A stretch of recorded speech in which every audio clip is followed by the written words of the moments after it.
ಅಷ್ಟೇ. ಇವ್ರ ಅನುಮಾನದಲ್ಲಿ ಲಾಜಿಕೇ ಇಲ್ಲ ಅಂತ ಇದ್ರೆ ನೀವು ಇನ್ನೊಂದು ಡೌಟ್ನ ಕ್ರಿಯೇಟ್ ಮಾಡ್ತಾ ಇದ್ದೀರಲ್ಲ.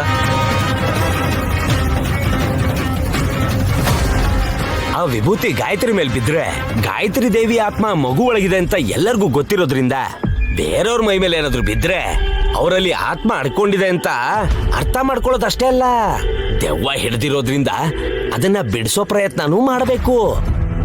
ಅಂದ್ರೆ ಪೊರ್ಕೆಲ್ ಬಾರಿಸ್ರಿ. ಈ ಐಡಿಯಾ ಏನೋ ಚೆನ್ನಾಗಿದೆ ಮಾಮ್. ಒಂದ್ ನಿಮಿಷ ಇರಿ.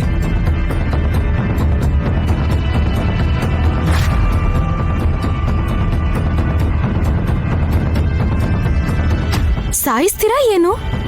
ಸತ್ತೋರು ಎಷ್ಟು ಸಲ ಸಾಯ್ತಾರೆ.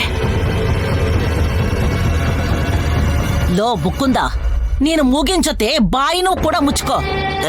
ಹೋದ್ರೆ ಹೋಗ್ತೀಯಾ ಬಿಡೋ ಬಡವ. ಏನಾಗುತ್ತೋ ಅಂತ ನಾನು ಗಾಬರಿಲಿದ್ರೆ ನಿನಗೆ ತಮಾಷೆ ಆಗ್ತಾ ಇದೆಯಾ? Ma'am ready. ಗಾಯತ್ರಿ ಮೇಲೆ ಅಲ್ದೇನೆ ಇನ್ಯಾರ ಮೇಲೆ ವಿಭೂತಿ ಬಿದ್ರೂನು ಅವ್ರಿಗೆ ಹಿಡ್ದಿರೋ ದೆವ್ವನ ಬಿಟ್ಟು ಹೋಗೋ ತರ ಒಡೆದೋಡ್ಸ್ಬೇಕು. All right.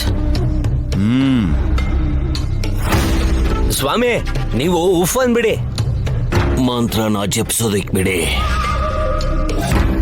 ಇನ್ನು ಎಷ್ಟೊತ್ತಪ್ಪ? ಎಷ್ಟೊತ್ತಿಗೆಲ್ಲ ಮುಗ್ದೋಗ್ಬೇಕಾಗಿತ್ತಲ್ವಾ? ಅಯ್ಯೋ ಕಣ್ ಮುಚ್ಕೊಳ್ಳಿ ಸ್ವಾಮಿ, ಈ ಕೆಲ್ಸನ ಬೇಗ ಮುಗಿಸ್ಬಿಡೋಣ.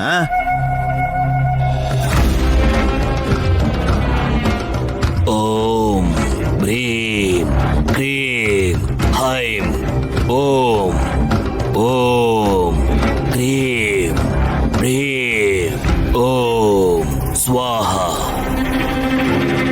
ಓಂ ಆವಾಹಯಾಮಿ ಸ್ವಾಹ. ಕಣ್ ತೆಗ್ದ ತಕ್ಷಣ ಊದ್ಬಿಡ್ತಾರಾ? ಅಷ್ಟು ಇಂಟ್ರೆಸ್ಟಿಂಗ್ ಆಗಿದ್ಯಾ? ಹುಷಾರು ಕಂದ. ದೊಡ್ಡಮ್ಮಂಗೆಲ್ಲ ಗೊತ್ತು ಬಿಡಿ ಅದಕ್ಕೆ. ಕಣ್ಣು ತೆಗಿತಾ ಇದ್ದೀನಿ. ರೆಡಿ ಸ್ವಾಮಿ. ಹಿಡ್ದಿರೋ ದೆವ್ವನ ಓಡಿಸೋದಿಕ್ಕೆ ರೆಡಿ ಆಗಿದ್ದಾರೆ ಸ್ವಾಮಿ. ನೀವು ಕಣ್ ತೆಗೆದು ಓದೋದಷ್ಟೇ ಈಗ ಬಾಕಿ.